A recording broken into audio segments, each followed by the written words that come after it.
Ulit. Bilang isang bata Na nasa nasa ikalawang baitang. Tignan mo to. Baitang. baitang. Ikalawang baitang. Dalawang Baitang. baitang. Grade 2 ka na, ibig sabihin. Grade 2. Grade 2. Kailangan raw marunong ka nang bumasa. Pag nabasa mo to, kunyari ito, nakalagay dito, corrosive. Ibig sabihin, pwedeng mapaso ang iyong kamay. Huwag mong gagalawin. Corrosive. Yes, Nakakasunog ng kamay yon, ha? Kapag halimbawa, ito bote, may nakalagay corrosive. Anong gagawin mo? Bubuhos mo ba sa kamay mo?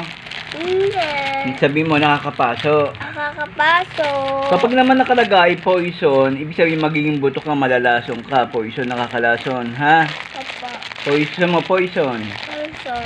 Letter P. P. Ang sumunod? O.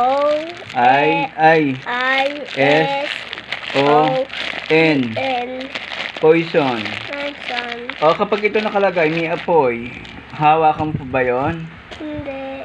Ibig sabihin nun, apoy yun. Apoy. Masusunog ang kamay mo pag nakalagay. Sunog. Apoy. Si Aling Linda ay nagluluto ng agahan. Nagluluto siya ng Agahan. almusal. Nagmamadali siya sa pagluto para hindi mahuli sa pagpasok sa paaralan ang kanyang dalawang apo. Meron siyang apo dalawa. Pinuha niya ang isang supot ng harina na gagamiting breading mix sa manok ng kanyang niluluto.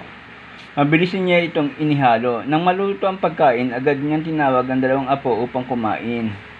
Pinakain niya na yung apo niya. Hindi pa natatapos kumain ng dalawang bata, nakaramdam sila ng pananakit ng tiyan at